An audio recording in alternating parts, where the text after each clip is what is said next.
Hello everyone, हमारा section 96 तक complete हो गया है। अब हम 97 और 98 को देख लेते हैं। 97 किस चीज़ की बात कर रहा है? 97 बात कर रहा है evidence as to the application of language to one of two sets of facts to neither of which the whole correctly applies. कहने का मतलब क्या है? यानी कि जैसे देखिए, मानिए जो डॉक्यूमेंट है, किसी भी तरह का जो भी डॉक्यूमेंट है, उसमें जो लैंग्वेज यूज हुई है, उसमें अगर वो जो भी लैंग्वेज यूज हुई है, अगर ऐसा दिखाई देता है कि जो वो लैंग्वेज है वो पार्टली सेट ऑफ एग्जिस्टिंग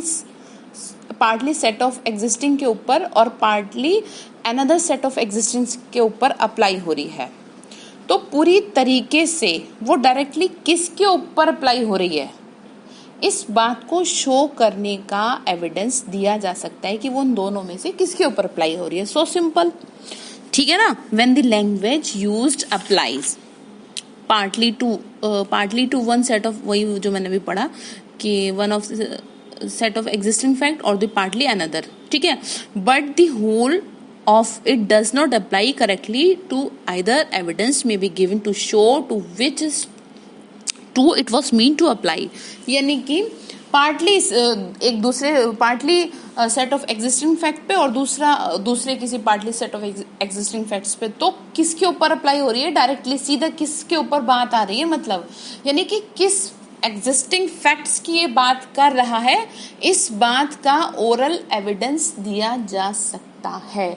यानी कि इस बात का एविडेंस दिया जा सकता है कि ये दोनों में से किसके ऊपर अप्लाई हो रही है।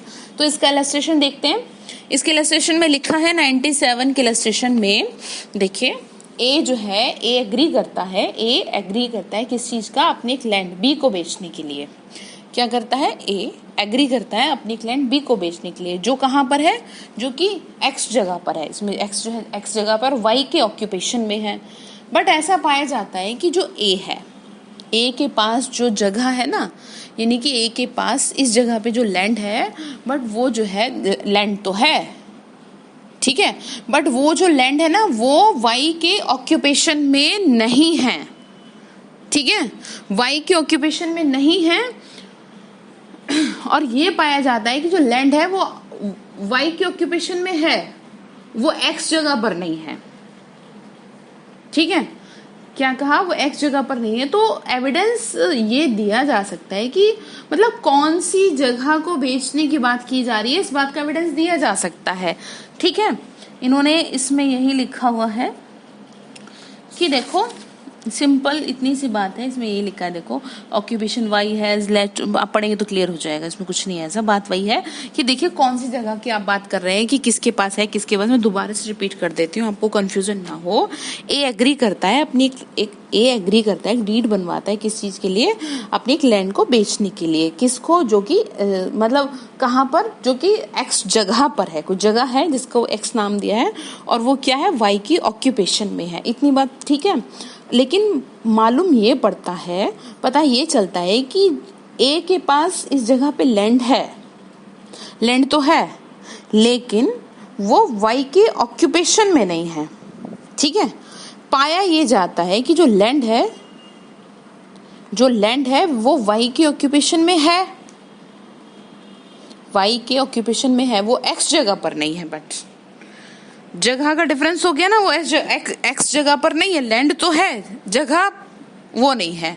तो एविडेंस ये दिया जा सकता है कि मतलब उसका कौन सी लैंड को बेचने की बात है, कि किस बात का एविडेंस दिया, मतलब इस बात का एविडेंस दिया जा सकता है कि कौन सी लैंड की बात कर रहे हो। जिस जगह की आप बात कर रहे हो वो जगह तो आपकी तो है ही नहीं, ठीक है ना। लैंड तो है ए के पास, लेकिन जगह कौन सी है? जो लैंड वो कह रहा है वो तो वाई की है, ठीक है। इसमें इतना ही है। 98 क्या कह रहा है?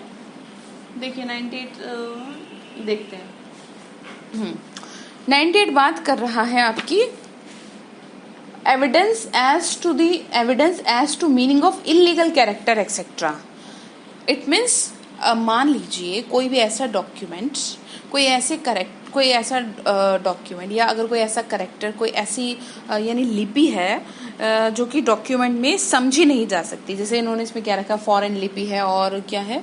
फॉरेन लिपि या ऑब्सोल्यूट, टेक्निकल, लोकल या फिर कोई प्रोविंशियल एक्सप्रेशन के उसमें है, या फिर कोई एब्रिविएशन, तो इन अर्थ में यानी कि इन मीनिंग में इन शब्द मतलब इन सारी चीज़ों की जो मीनिंग है इन शब्दों का डॉक्यूमेंट में यूज़ किया गया था, इस चीज़ को शो करने के लिए एविडेंस दिया जा सकता है। देखिए सिंपली इतनी बात कह रहे हैं यहाँ पे कि ना पढ़ी जा सकने वाली जिन चीज़ों को क्या ना किया जा सके, पढ़ा ना जा सके, ना पढ़ी जा सकने वाली लिपि अर्थ के बारे में एविडेंस, ठीक है। यानी सेंस तो वही था ना, ऐसी लिपि यानी कि ऐसी लिपि जो पढ़ी ना जा सके, सामान्यतः जनरली समझी नहीं जा सकती। विदेशी अप्रचलित पारिभाषिक स्थानिक और प्रांतीय शब्द प्रयोगों के संक्षेपा मतलब प्रोविंशियल कैरेक्टर अगर जो हम बात करें इंग्लिश में, विशिष्ट भाव में प्रयुक्त अर्थ का दर्शित करने के लिए एविडेंस दिया जा सकता है कि भाई ये किस चीज की बात की गई है, ठीक है।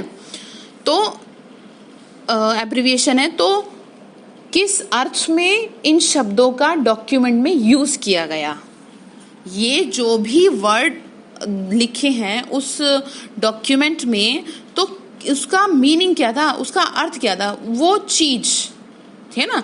यानी किन शब्दों का मतलब किन अर्थ में, कौन से अर्थ में सेंस क्या था उस चीज का जो इस डॉक्यूमेंट में इन वर्ड्स का यूज किया गया, इस बात को शो करने के लिए एविडेंस दिया जा सकता है।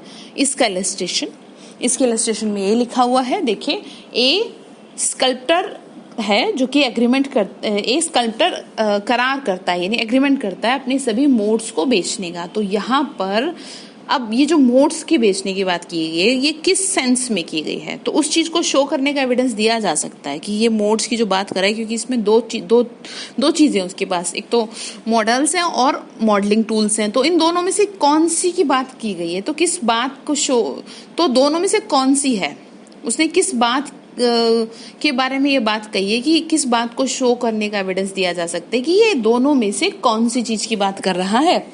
बेरेक की लैंग्वेज को पढ़ते हैं। बेरेक में लिखा हुआ है सेक्शन आपका 98 में, 98 तो मैंने पढ़ दिया, हाँ आपका 98 की इलस्ट्रेशन पढ़ रहे थे हम, है ना, यही लिखा है 98 की इलस्ट्रेशन में। फिर भी एक बार 98 को दोबारा से देख लेते हैं। एविडेंस में बी गिवन, ठीक है ना, to show the meaning of illegible or not commonly intelligible character of foreign absolute technical local provincial expression of abbreviations and of words used in a peculiar sense। यानी कि इन बातों का जो ये जो वर्ड आप कह रहे हैं इनका मतलब तो सेंस क्या है उस डॉक्यूमेंट में, इस बात का एविडेंस दिया जा सकता है। बाकी की हम कल करते हैं।